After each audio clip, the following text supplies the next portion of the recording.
Bismillahirrahmanirrahim. Assalamualaikum warahmatullahi wabarakatuh.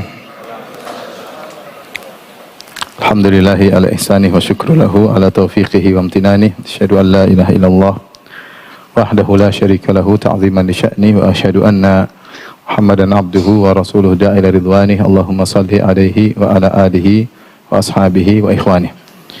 Hadirin dan hadirat yang dirahmati Allah Subhanahu wa taala, kita lanjutkan bahasan kita dari kitab Fiqhul Manhaji.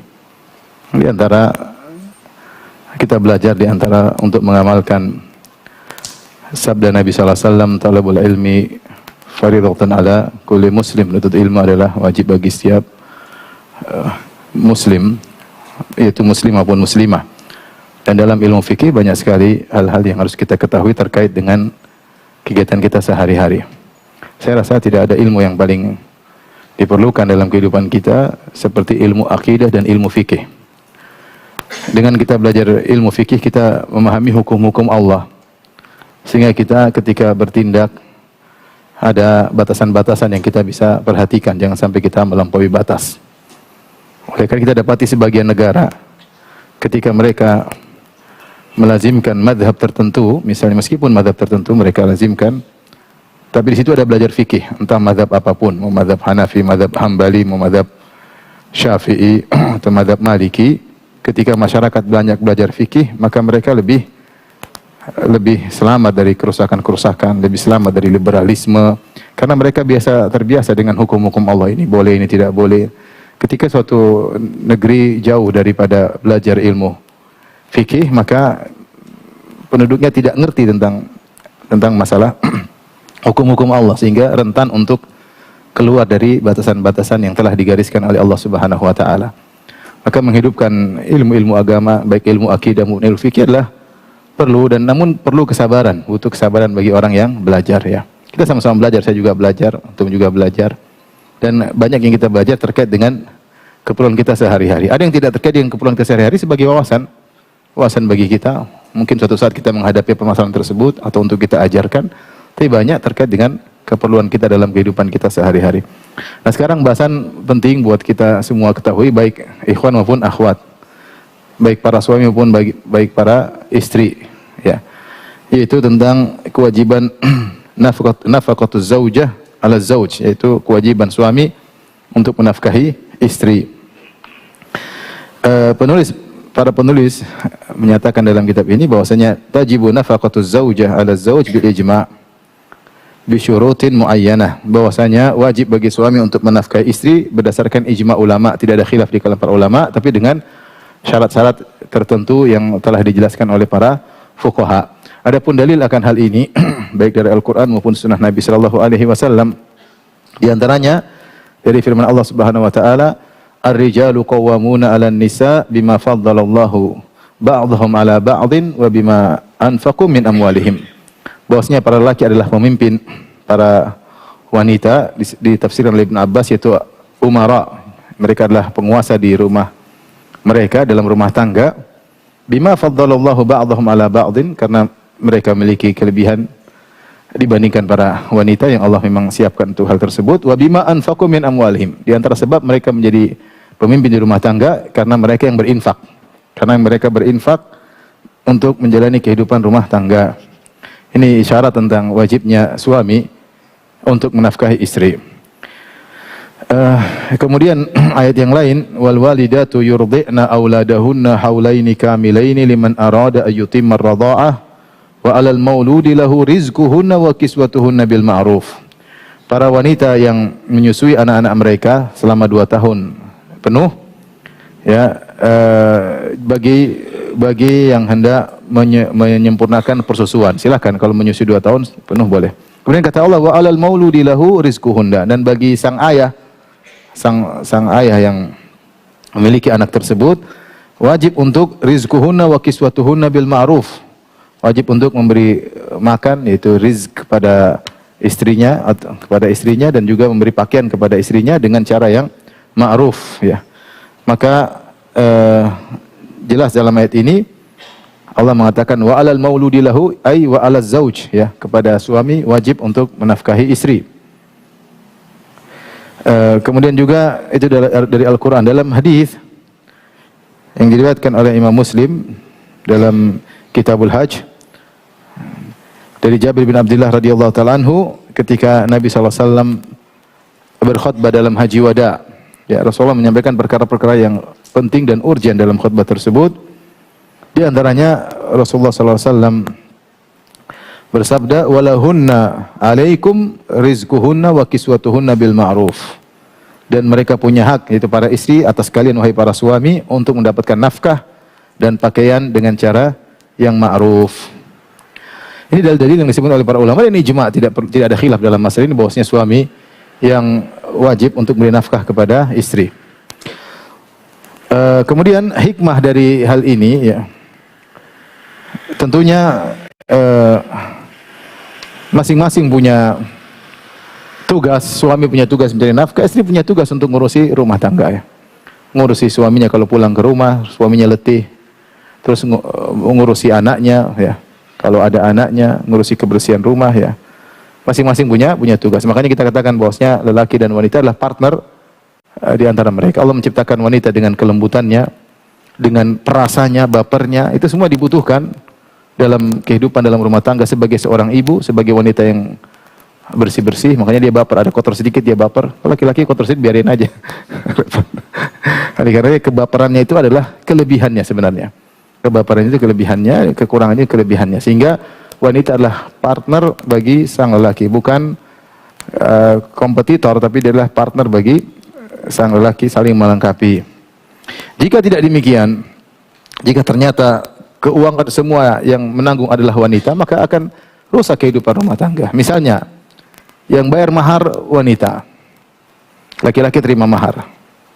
Jadilah lelaki yang dicari, wanita yang mencari. Hilanglah karomah atau kemuliaan seorang wanita. Dia mencari-cari, mengejar-kejar apa? Lelaki. Bukan laki-laki yang mengejar apa? Wanita. Oleh karena di antara hikmah sebenarnya Allah menyebutkan kenapa dalam Al-Quran tidak disebutkan tentang keindahan lelaki, tapi disebutkan tentang sifat-sifat bidadari, sampai sifat-sifat fisik pun disebutkan. Itu hal biasa, wanita memang dicari. Dijaga karomahnya, memang wanita yang dicari oleh lelaki. Tidak disebutkan laki gini ototnya begini, enggak ada dalam surga, enggak ada. Dalam Al-Quran enggak ada. Karena tidak layak untuk seperti itu. Karena wanita yang dicari bukan laki-laki yang dicari. Jadi antara disebutkan apa hikmah kenapa tidak disebutkan. Padahal wanita-wanita yang masuk surga pasti dapat punya pasangan. Enggak mungkin enggak ada pasangan, pasti ada pasangan. Laisa fil jannati a'zab, atau kama qala Rasulullah SAW, tidak ada jomblo di surga karena jomblo adalah penderitaan. Dan tidak ada penderitaan di surga. Jadi intinya pasti punya pasangan. Nah, wanita yang masuk surga dia pasti punya pasangan laki yang tampan, yang luar biasa, tapi tidak disebut dalam Al-Quran sifat-sifat laki-laki tersebut. Karena memang wanita yang dicari bukan laki-laki yang dicari. Tapi kalau sebaliknya, wanita yang bayar mahar, yang cari nafkah, udah dia yang cari laki-laki. Dan kita tahu laki banyak sekali buaya darat, banyak enggak? Banyak. Tidak ada kata buaya darat kecuali tertuju pada laki-laki. Oleh karenanya dia mudah dibohongin, banyak hal. Kalau berbalik urusannya, wanita yang membayar mahar, wanita mencari nafkah, maka repot menjalani kehidupan yang wajar. Kemudian kalau hamil gimana? Nafkah berhenti, dia nggak bisa dicari nafkah. Ya. Nggak usah jauh-jauh, bahkan dalam ibadah ya. Ibadah kemudian perempuan berkhutbah, yang hadir laki-laki. Kalau perempuannya cantik, depan cepat sekali penuh. konsen. Belum lagi kalau lagi khutbah tiba-tiba haid kan repot. Intinya banyak masalah ya. Belum lagi kalau dia pas jadi imam kemudian ruku dan sujud, banyak yang konsen. Rukunya diperlambat, sujudnya diperlambat, laki-laki di belakang. Repot. Jadi lelaki adalah para pemimpin ya. Dalam skup kecil rumah tangga, apalagi dalam skup yang besar. Tapi kita kembali di sini. Kalau wanita yang cari nafkah, ketika dia ada halangan, ketika dia menstruasi, emosional tidak bisa terkontrol, kemudian kalau dia lagi hamil gimana, apakah berhenti? Kemudian kalau dia kerja terus, siapa yang ngurus anak-anaknya? Tapi yang ngurus pembantu. Akhirnya anak-anak tidak mendapatkan haknya sebagai anak-anak untuk merasakan belayan kelemah lembut ibu, dan itu sangat dibutuhkan oleh anak-anak. Ya. Siapa sih yang bisa ngurus anak dengan sepenuh hati kecuali ibunya sendiri, buah hatinya, darah dagingnya. Kalau perempuan suruh kerja, laki-laki di rumah ya, Tapi laki-laki tidak baper, gimana ngurus anak tidak baper dia. Coba kita laki-laki meskipun mungkin badan kita lebih gede dari perempuan, kita nggak kuat gendong anak lama-lama. Ibu-ibu kuat nggak? Dalam kelemahannya dia kuat. Kenapa? Dia punya perasaan yang kuat untuk gendong anak-anak kita. Kita aduh nggak kuat, udah ngantuk tidur, anak dibiarin. Wanita nggak tidur-tidur, dia ngurusi anaknya dia, karena dia ada baper di situ. Ini nggak bisa digantikan posisinya oleh laki-laki. Ketika timbangan berubah, maka kemaslahatan akan juga berubah. Oleh karenanya syariat memandang kemaslahatan yang besar, bahwasanya laki-laki lah yang mencari nafkah. Tentunya ada kondisi-kondisi darurat, itu lain cerita, itu di luar konteks. Suaminya misalnya sakit, dia harus kerja, itu lain cerita. Kita bicara secara umum.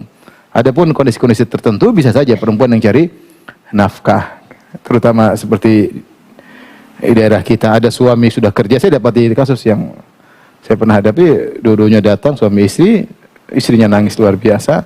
Suaminya bukannya malas, dia udah kerja tapi penghasilan sedikit. Kalau nggak salah cuma 2 juta, sementara kebutuhan lebih daripada itu. Istrinya harus sama kerja padahal dia tidak mau. Ini kondisi khusus ya, kondisi khusus. Tapi asalnya jika laki-laki mampu mencari kerja menutupi kebutuhan rumah tangga, maka istri di rumah saja, tidak perlu apa? Tidak perlu kerja, karena dia punya tugas yang berat di rumah untuk mengurusi anak-anaknya. Kalau suaminya pulang maka diservis. Gimana mau servis suami? Dia pulang udah capek. Mas loyo, saya juga loyo. Udah selesai tidur. Nggak ada servis. Nggak ada servis ya. Taib. Belum lagi ketika istri yang mencari nafkah, suami tinggal di rumah, maka suaminya dibentak-bentak tiap hari. Ya. Mungkin diceraikan suaminya sehari 3 kali. Jadi kalau sudah melanggar syariat maka akan banyak perubahan ya. Tapi tadi kecuali kondisi-kondisi khusus darurat itu lain lagi hukumnya. Kita bicara kondisi normal, maka adanya suami yang cari memberi nafkah, istri di rumah punya tugas yang berat. Taib.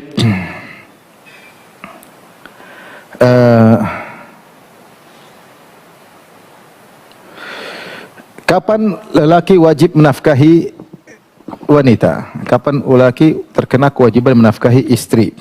Di sini para penulis mengucapkan atau menyampaikan pernyataan yang bagus. Para penulis berkata, walidzalika, setelah dia menjelaskan syarat-syaratnya, mereka berkata wabidzalika, karena penulis buku ini 3 orang ya. Saya bilang aja penulis. Maka penulis berkata, fabidzalika ta'lam anna an-nafaqata la tajibu 'ala az-zawj li mujarradil 'aqd wahdahu. Dari sini engkau tahu bahwasanya tidak wajib bagi suami menafkahi istri hanya sekedar karena sudah akad nikah. Ternyata ada syarat-syarat yang lain, baru suami wajib untuk menafkahi istri. Jika syarat-syarat tersebut tidak terpenuhi, maka sang suami tidak wajib menafkahi istri. Taib. Adapun syarat wanita dinafkahi oleh suami ada 2 syaratnya. Yang pertama, saya bacakan awalan, innama tajibu nafaqatu zauja ala zauj bi syurutit taliyah. Hanyalah wajib bagi suami untuk menafkahi istri dengan syarat-syarat berikut ini. Yang pertama, tamkinuz zaujah nafsaha minaz zauj. Tamkinuz zaujati nafsaha minaz zauj, yaitu sang istri artinya membiarkan suaminya untuk bisa menikmati dirinya ya. Artinya kalau suaminya ngajak berhubungan, dia tidak menolak ya. Dia tidak lari ke kanan ke kiri ya. Dia tidak pergi. Bi an la tamna'ahu min wujuhil istimta' al-masyru' biha. Di mana sang wanita tidak mencegah suaminya untuk menikmati tubuhnya atau berhubungan dengan yang disyariatkan. Falau mana'atu, kalau dia melarang suaminya untuk menggaulinya, walau an ba'dhi dzalika faqat, meskipun hanya sebagian kenikmatan, suaminya ingin begini, selama syar'i ya, selama tidak haram ya.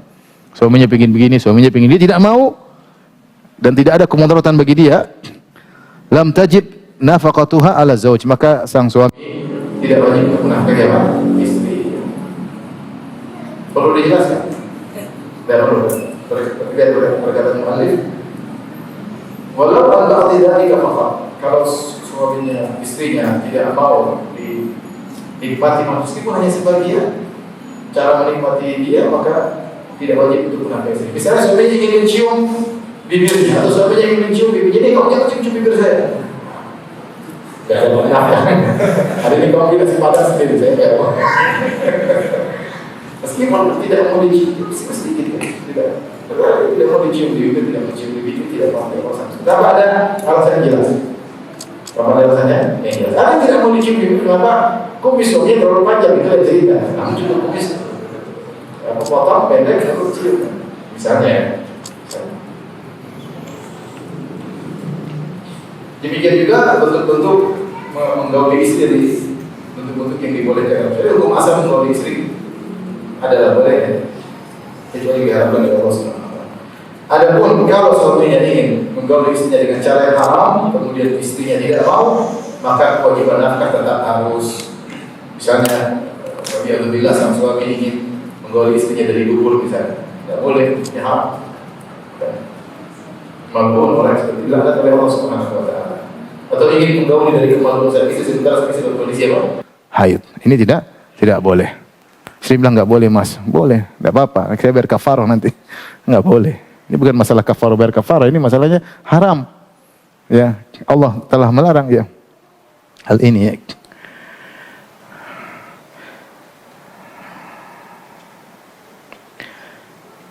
Ini syarat yang pertama. Jadi kalau istrinya dipaksa untuk melakukan hubungan intim dengan cara yang haram, kemudian istrinya menolak, tetap suaminya wajib untuk memberi nafkah dan wajib bagi sang istri untuk menolak.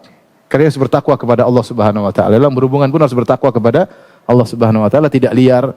Ya, ada aturan-aturannya dalam berhubungan. Taib, yang syarat kedua,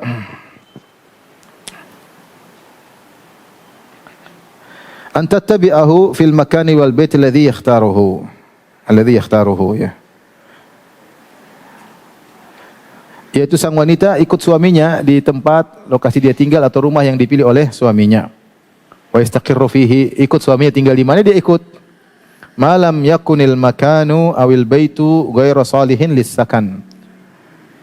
Kecuali jika tempat tersebut atau rumah tersebut atau kampung tersebut tidak layak untuk ditinggali. Misalnya kampung tersebut banyak pencuri, banyak tempat lokalisasi, banyak kriminal, saya nggak mau tinggal di situ, rusak nanti saya. Ini hak istri untuk minta pindah. Atau rumah tersebut ternyata tidak layak untuk ditinggali.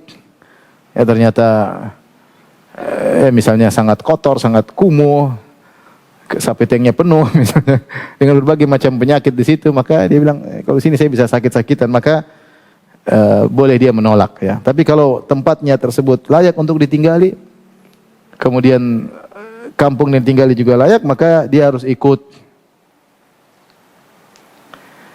Bahkan meskipun suaminya tinggal di negeri lain yang tidak ada darar, tidak ada kemudaratan secara syar'i, maka sang wanita harus ikut. Misalnya suaminya ingin pindah kota, suaminya ingin pindah negara misalnya.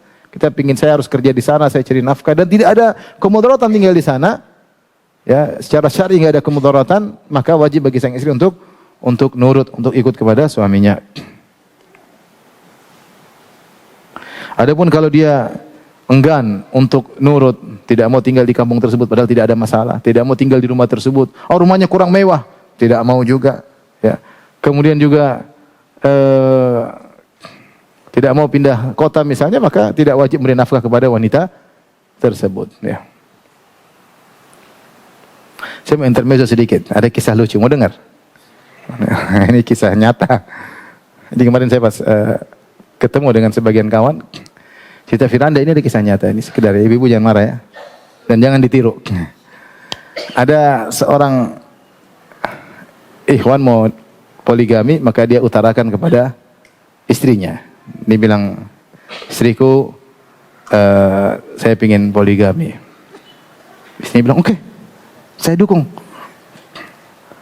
Dia kaget. Gimana? Saya akan tenang aja, nanti saya bantu Saya bantu siapkan rumah buat istri barumu. Benar? Iya, saya yang carikan, saya lebih tahu intinya. Maka suaminya siapkan uang banyak.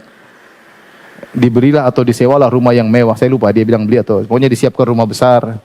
Barang-barang yang saya yang dibelikan barang-barang nomor 1 semua. Dapurnya disiapkan, kompornya nomor 1, tempat tidurnya mewah. Ini istri saya solehah banget nih. Masya Allah. Dipilihkan semua yang Nomor satu untuk rumah tersebut. Disiapkan tempat duduknya semua, ramai, sudah lengkap semua. Oke. Sudah nikah? Udah, ya udah. Saya tinggal di sini, rumah lama buat istri barumu. Jangan ditiru ibu-ibu ya. Tapi bagaimana mau tiru, izin tidak pernah keluar. Tapi ini anu aja ya. Jadi ketika seorang wanita tinggal bersama suami, tidak harus rumah mewah, tidak harus rumah mewah. Yang penting layak untuk dihuni. Layak untuk dihuni dan wajar untuk dihuni dan tidak ada kemudaratan secara syar'i yang menimpa wanita tersebut, maka wajib bagi sang wanita untuk mengikuti apa? Suaminya. Kalau dia tidak mau, tidak wajib kasih nafkah. Baik, yang berikutnya, poin yang penting kaidah dalam hal ini, an-nafaqatu 'ala zaujah tuqaddaru hasba haliz zauj, ya. Atau hasaba haliz zauj, ya. Nafaqatu 'ala zaujah tuqaddaru hasaba haliz zauj. Nafkah terhadap istri ditentukan kadarnya sesuai dengan kondisi suami, bukan kondisi istri. Jadi ukuran nafkah itu kembali kepada kondisi apa? Suami, bukan kondisi istri. I'lam anna nafaqata 'ala zaujah muqaddaratun walakinnaha tafawat kamman wa naw'an. Ketahuilah bahwasanya nafkah terhadap istri itu ada kadarnya, tetapi bertingkat-tingkat, baik secara kuantitas maupun secara jenisnya, ya. Hasaba tafawuti haliz zauj, sesuai dengan kondisi sang suami, fil usr wal yusr, dalam kondisi miskin atau kaya. Amma ikhtilafu haliz zaujah fi dzalika fala athara lahu fi hadza tafawuti. Adapun kondisi istri maka tidak mempengaruhi kadar nafkah. Yang merubah kadar nafkah adalah kondisi suami. Oleh karenanya tingkatan kadar nafkah tersebut kembali kepada kemampuan sang suami, bukan kepada kondisi istri. Dalil akan hal ini firman Allah Subhanahu wa taala dalam surat At-Talaq ayat 7, liyunfiq dzu sa'atin min sa'atih.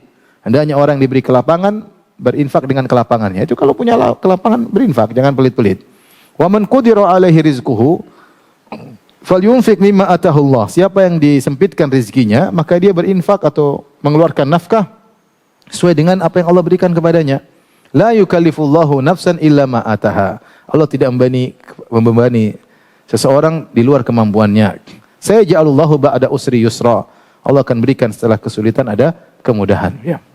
Isyarat bahwasanya ketika suami dalam kondisi sulit, istri bersabar. Mudah-mudahan dengan kesabaran mereka, suatu saat Allah akan berikan kemudahan. Allah akan berikan kemudahan, ya. Kita kebanyakan seperti itu. Dulu hidup susah. Sekarang diberi kemudahan, ya. Kita tidak hidup langsung. Saya ingat saya kuliah, saya nggak pernah punya motor. Sampai saya lulus, mungkin ketika saya S3 baru saya nggak punya motor sampai lulus, ya. Jadi kalau saya pulang dari Madinah, S1 saya sudah menikah. Saya pulang sama istri, tinggal di rumah kawan. Seorang ustadz di Jogja. Kadang-kadang saya pinjam motornya, kadang-kadang saya isi bensin, kadang-kadang tidak. Mudah-mudahan dia maafkan. Tapi sekarang saya sering undang makan dia, mudah-mudahan dia maafkan ya. Tapi sebenarnya saya punya motor, artinya ya tapi alhamdulillah. Enggak ngomel-ngomel juga, santai-santai aja, alhamdulillah. Artinya kita dulu hidup susah, ya.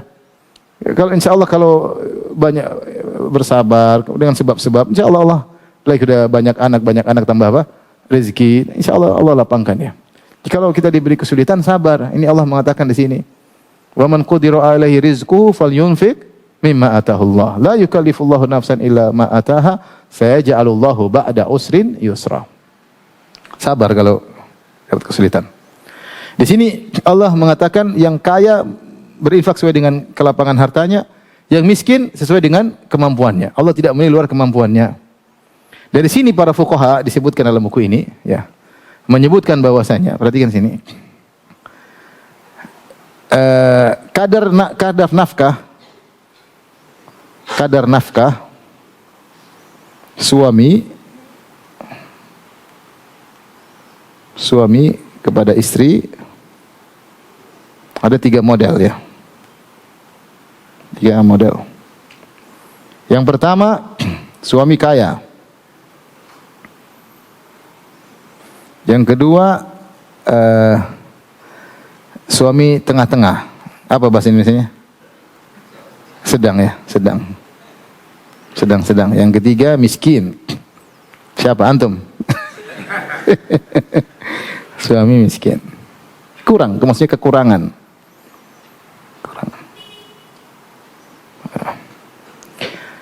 Taib. Fa amma zaujul musir fayukallafu minan nafaqati bima yali. Penulis mengatakan adapun suami kaya maka nafkahnya berikut ini.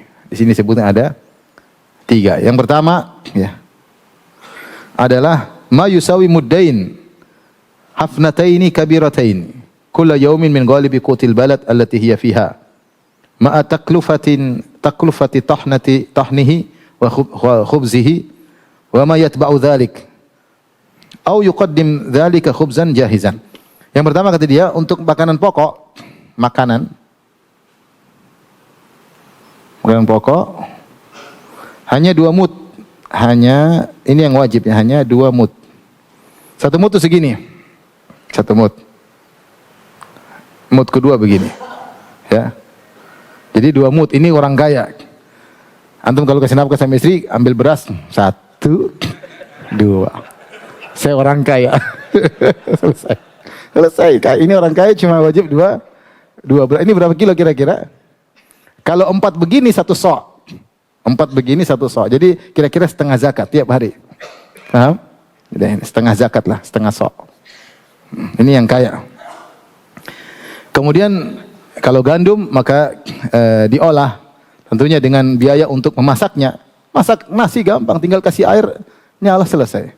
Biaya murah, 5.000 juga nggak sampai ya. Ya 5.000 sama ongkos gasnya mungkin.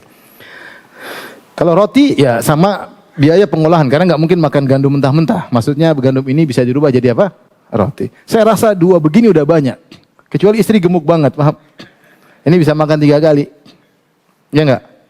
Ya ini banyak di segini. 1, 2. Ya paling ibu-ibu makan segini, mungkin setengahnya sedikit. Apalagi zaman sekarang takut gemuk makanya dikit-dikit ya.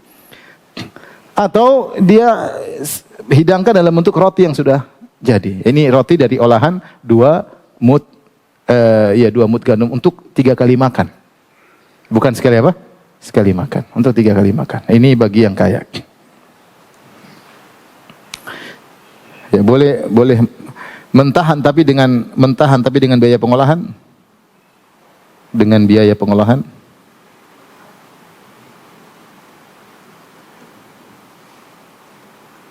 Atau siap saji. Ini dalam catatan untuk 3 kali makan. Yaitu sehari. 2 kali makan, 3 untuk kebutuhan makan sehari. Yang kedua, ini meskipun uangnya triliunan ya.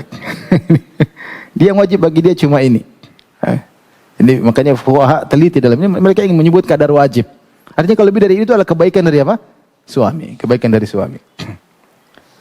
Kemudian yuqaddim minal udrimi ma'tadahu ahlu tilkal baldah wa ma yuqaddimuhu adatan amsaluhu min ahli yusr wal ghina. Ya ini agak fleksibel, kembali kepada urf.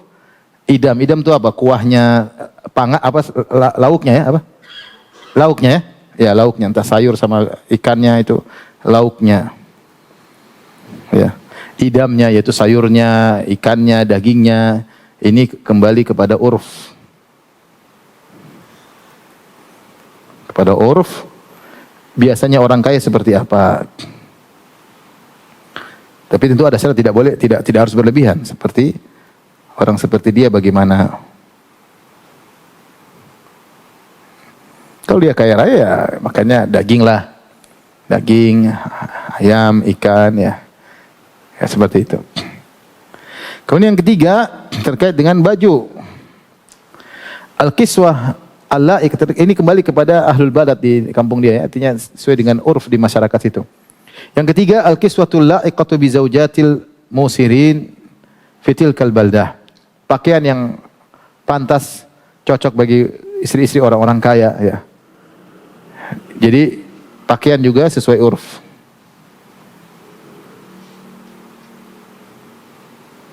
Kalau orang kaya maka orang kaya. Tentang ini terkait dengan kualitas, jenis, dengan model dan kualitas. Kembali ya. Amal adad wal kamiyah fa inna ma yatba'u dzalika al haja lal urf. Adapun kata penulis, adapun jumlah pakaian kembali kepada kebutuhan bukan urf.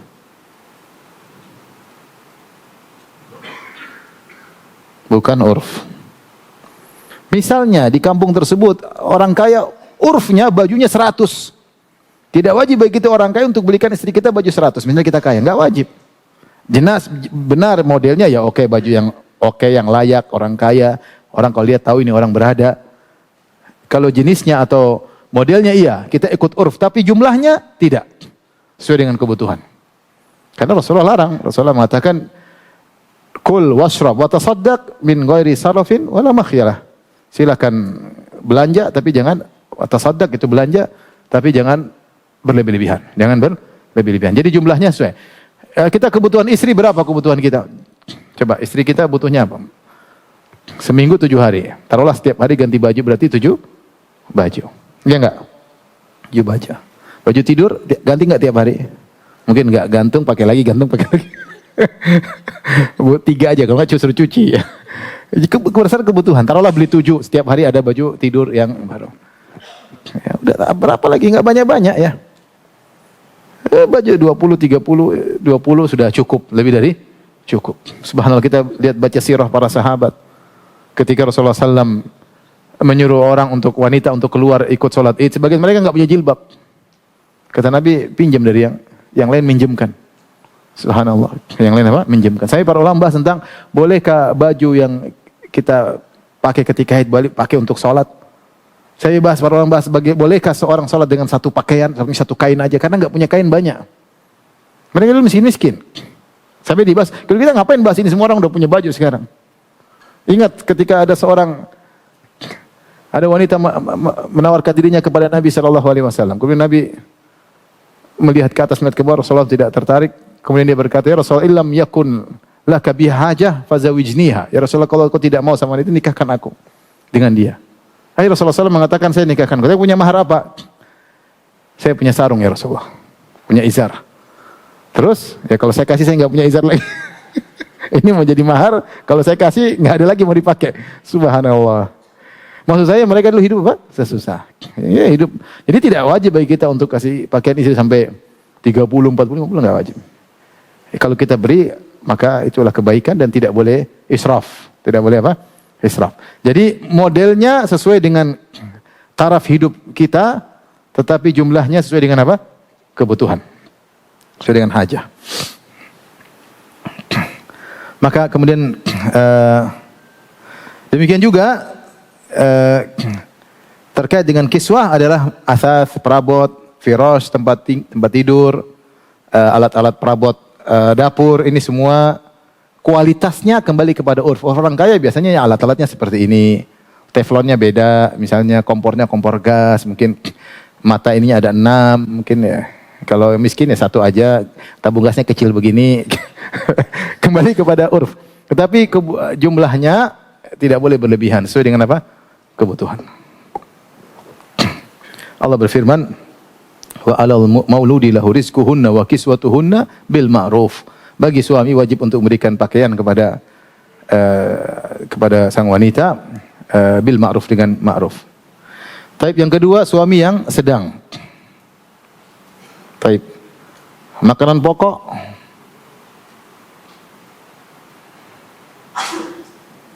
hanya 1,5 mud. Ya. Muddan wa nisfa muddin min ghalibi kulitil balad allati hiya fihi kulla yaum. Setiap hari, ini setiap hari 3 kali makan setiap hari. Tinggal 1 beras, satunya 1 gini. Selesai. Ini jatah. Kali 7, 1, 2, 1 seminggu. Udah, kewajiban sudah selesai. Taib. Kemudian lauknya, lauk ini kembali kepada apa? Urf. Kembali kepada urf. Kalau orang hidup pas-pasan atau sedang-sedang, maka jangan dia hidup gaya mewah. Dan istri nuntut, saya ingin makan. Oh enggak, saya hidup biasanya begini. Saya hidup begini, kita orang-orang biasa makan juga begini. Oh tiap hari mau ke restoran enggak? Kau makan restoran Padang, buka restoran Padang di dapur, masak sendiri. Ya, keluar terus enggak wajib, ya, enggak wajib. Kemudian kiswah itu pakaian, sama aturannya, sesuai urf. Sesuai urf dalam apa model dan jenisnya. Adapun jumlahnya kembali kepada apa? Kebutuhan, pada hajah. Baik, kemudian yang fakir. Yang fakir maka makanan pokok 1 mud aja. Satu mud. Kemudian lauk fuqara. Lauk orang miskin apa? Tempe 1, kalau enggak telur bagi 2. Ya, orang miskin gitu, kemampuan segitu ya. Orang miskin makannya apa? Tempe. Sayurnya sayur bening melulu ya. Sayur bening, airnya banyak, sayurnya sedikit. Ya enggak punya mau diapain. Ya. Kemudian pakaian orang miskin. Dia enggak mampu. Artinya kalau dia beli lebih daripada ini, ada yang kasih hadiah, oke, tapi kewajiban dia sesuai dengan kemampuannya. Wa man qadir alaihi rizquhu falyunfiq mimma atahullah. Siapa yang disempitkan rezekinya, maka dia berinfak sesuai dengan kemampuannya. Dalil akan hal ini dari hadis Muawiyah al-Qushairi radhiyallahu anhu qala, ataitu Rasulullah sallallahu alaihi wasallam faqultu, aku mendatangi Rasulullah, aku berkata, ma taqulu fi nisa'ina? Bagaimana arahan Anda tentang istri-istri kami? Qala at'imuhunna mimma ta'kulun. Berilah makan kepada mereka dari apa yang kalian makan, ya. Sesuai dengan kita makan. Waqsuhunna mimma taktasun, ya, ya. Berilah pakaian sesuai dengan yang kalian pakai, artinya yang sesuai dengan staraf kondisi ekonomi kalian. Wala tadribuhunna wala tuqabbihuhunna. Jangan pukul mereka dan jangan menjelek-jelekan mereka. Kemudian pembahasan berikutnya saya bacakan, wa mimma yadkhulu fi nafaqati zaujah idhafatu lima sabaq, ya, perkara-perkara yang selain tadi yang kita sebutkan, ya. Di antaranya rumah manzil munasib li hali zauj yaskunu fihi zauj yusakkinu fihi zaujatahu.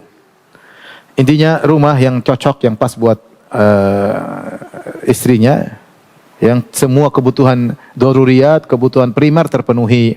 Ada tempat tidur, ada ruang terpisah dengan anak misalnya, ada toiletnya, ada ruang tamunya, sebagaimana rumah yang layak, yang wajar, ya. Kemudian juga yang terkait dengan kebersihan, ya, agar rumah bersih, kullu ma la budda minhu lin nadhafa wat tanazzuh min al adran wal awsakh, ya. Wa adawatu zinah idza kana zauj taliban minha an tatazayyana lahu. Wajib bagi suami untuk menyediakan ada sabun, ada untuk pel, ada sapu untuk bersih-bersih rumah, bersih-bersih WC. Ini juga wajib untuk dipenuhi. Ini kenapa detail seperti ini, ya, supaya suami tahu mana yang wajib bagi dia, ya. Agar dia selamat pada hari kiamat. Kalau dia sudah memenuhi kewajibannya, sudah selesai. Lebih dari itu adalah kebaikan. Agar istri tahu juga apa kewajiban suami. Jangan dia tuntut lebih daripada itu. Kemudian alat-alat untuk berhias.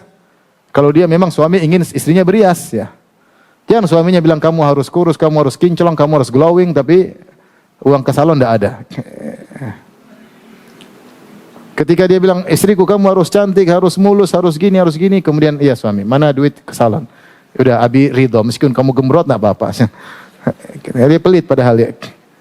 Jadi kalau dia ingin istrinya berhias, maka dia sediakan alat untuk berhias.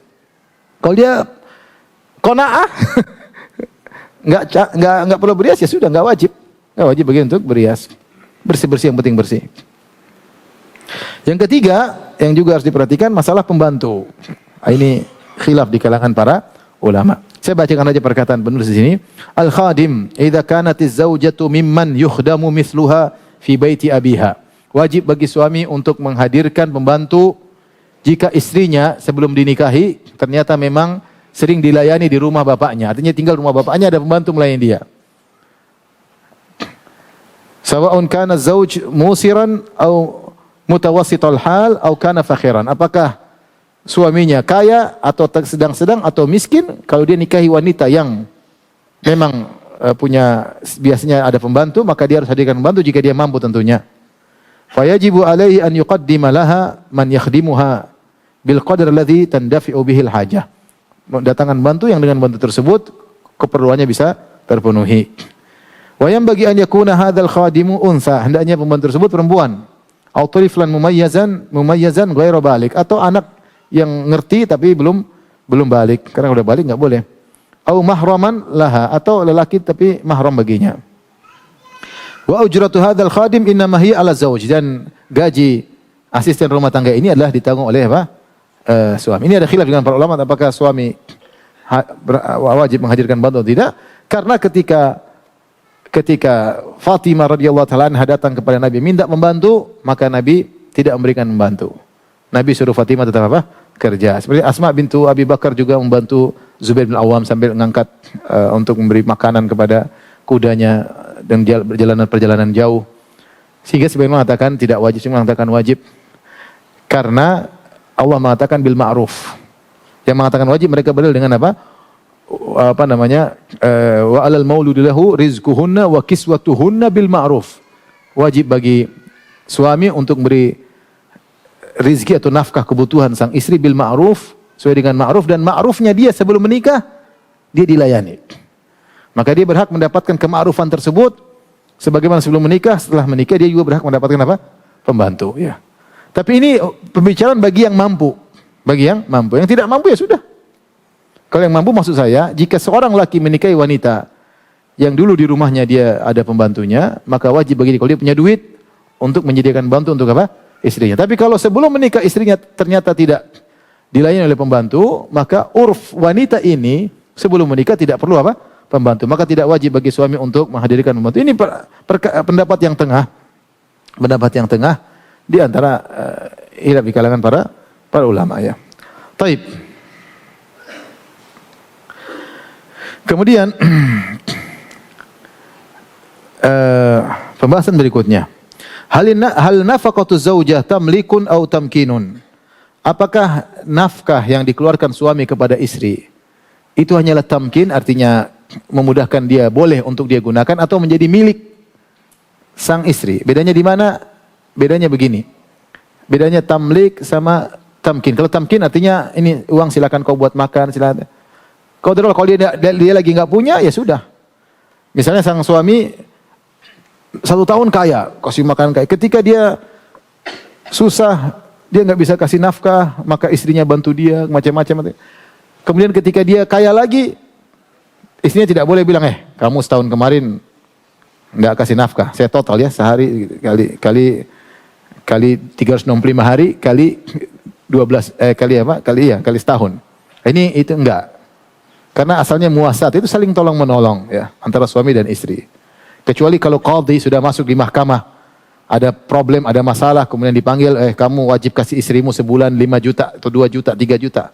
Kemudian dia tidak bayar, maka jadi hutang bagi sang suami. Tapi kalau tidak ada permasalahan, maka asal suami dan istri adalah muasat, saling tolong menolong, tidak ada tuntut-tuntutan, enggak ada. Dan itu yang terjadi, tidak ada istri sahabat kemudian nuntut sahabat ketika miskin, ketika kaya, kamu dulu harus bayar, enggak ada. Dan itulah nafkah antara asal dengan fara dan fara dengan asal. Bagaimana kita pernah bahas sebelumnya. Jadi kewajiban nafkah ayah terhadap anak bukan tamlik tapi tamkin. Artinya silakan digunakan. Bukan ini jadi milikmu, enggak. Ya, silakan digunakan. Demikian juga anak terhadap ayah. Asarul khilafnya tadi, kalau ternyata suami suatu saat miskin, kemudian dia bisa punya uang lagi, maka tidak berhak bagi istri untuk nuntut pengeluaran selama ini, karena kau tidak memenuhi kebutuhanku selama ini. Adapun kalau tamlik, maka dia bisa nuntut. Bisa. Maka tidak benar, ya. Pernah ada kasus saya dengar langsung ya, ada seorang rumah tangga suami istri, Kemudian suaminya mungkin tidak apa namanya, kemampuannya terbatas atau ada halangan atau apa. Kemudian ketika terjadi cekcok, maka istrinya kemudian nuntut. Kata dia, "Mas, kamu selama ini setahun misalnya, setahun kamu tidak nafkahi saya selama ini setahun." Tapi dia ridho-ridho aja gitu. Sekarang kau bikin masalah sama saya. Kalau gitu saya tagih hutang selama setahun. 3 juta kali 12. Ini enggak benar seperti ini. Ya. Karena di rumah tangga asalnya saling tolong menolong. Saling tolong menolong. Kecuali kau ngadukan ke qadhi, ini suami tidak pernah beri nafkah sama saya. Kemudian qadhi menuliskan aturan, kau harus kasih nafkah. Ya ini baru jadi tamlik. Kapan suami tidak bisa bayar menjadi hutang bagi suami. Adapun jika tidak ada seperti ini, maka puasa saling bahu-membahu, saling tolong menolong. Suami juga kalau kasih lebih-lebihan tidak pernah nyatat. Saya kemarin kasih makan kamu 2 piring, biasanya 1 piring sudah. Kamu sudah makan 2 piring selama setahun. Sepiring kali 2. Berapa? Enggak pernah gitu, kasih aja. Maka tidak ada namanya tuntutan suami istri, enggak ada. Ya, ini maksudnya ya, karena khawatir ada sebagian istri seperti itu nuntut, dia salah paham, tidak demikian. Taib.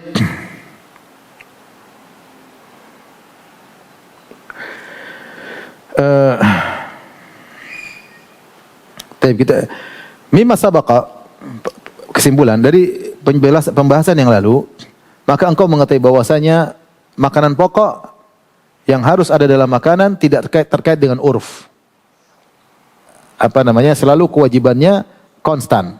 Untuk orang kaya cuma 2 mud sehari, untuk orang sedang 1 mud setengah, untuk orang miskin 1 mud. Yang kembali kepada urf adalah tadi masalah apa? Lauknya. Masalah lauknya. Ya. Selain daripada makanan yang pokok seperti lauk, seperti pakaian, ya, maka ini kembali kepada uruf, itu pun dari jenisnya, bukan pada jumlah kebutuhan, paham? Adapun jumlah pakaian, jumlah ini, jumlah anu, kembali kepada kebutuhan. Perabot rumah tangga, kalau orang kaya maka dia beli perabot-perabot yang memang cocok untuk orang kaya. Adapun jumlah perabot tersebut kembali kepada kebutuhan, bukan kepada uruf masyarakat. Maka di sini penulis berkata, bisyarti alla yakunal urfu mukhalifan li syai'in minal ahkami syar'iyyah. Makanan lauk pauk, kemudian pakaian, kemudian perabot rumah tangga, kemudian mungkin kendaraan yang dibutuhkan, kemudian pembantu, ini semua kembali kepada uruf selama uruf tidak menyelisih syariat. Fala athara li urfin yaqdi bil badhakh wa tabdhir bin nisbah li ba'dhin nafaqat. Maka tidak ada, kalau urf masyarakat itu mubadzir, tabdzir, israf, maka tidak perlu mandang urf tersebut. Ini kampung ini semuanya urf, gaya hidup gaya-gayaan, mau beli baju mahal-mahal sekali, baju sampai 10 juta, 20 juta, ya, tas sampai puluhan ratusan juta, maka enggak ikut urf. Ini israf, berlebih-lebihan. Maka urf sebenarnya tidak dipakai karena urf gini menyelisih apa? Syariat. Rasulullah melarang nafkah berlebih-lebihan karena setiap nafkah yang kita keluarkan diminta pertanggungjawaban oleh Allah Subhanahu wa taala. Bahkan sebagian acara-acara terlalu boros, mahal sekali. Ada di sebagian tempat baju dipakai sekali saja untuk apa? Untuk acara. Baju mahal dipakai sekali kemudian digantung. Kalau dia pakai baju itu lagi dia malu. Mau lagu. Ya, pakai baju lagi. Jadi bangga-banggaan dengan baju, ibu-ibu bangga-banggaan dengan baju baru ketika acara ini pakai baju lain, pakai baju lain. Enggak, itu urf yang tabzir, enggak boleh.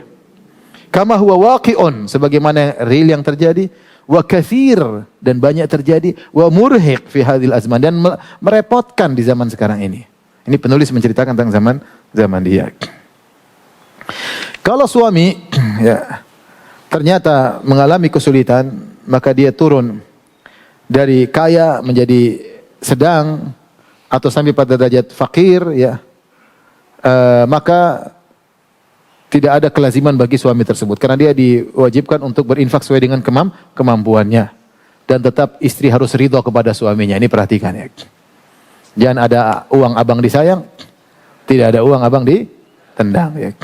Apalagi ada uang abang ditendang, nggak ada uang ditendang. Nggak boleh ya. Kalau suami punya uang, ya alhamdulillah. Kalau dia kemudian jadi sedang, ya istri harus ikut. Kalau dia miskin, selama masih bisa makan. Kecuali kalau istrinya nggak bisa dikasih makan, baru dia boleh minta untuk cerai. Amma idza asara az-zawj hatta an-nafaqati darajati tsalitsa bikamiliha. Adapun jika sang suami tidak mampu lagi, ternyata tidak bisa beli beras meskipun 1 mud untuk kasih makan istrinya.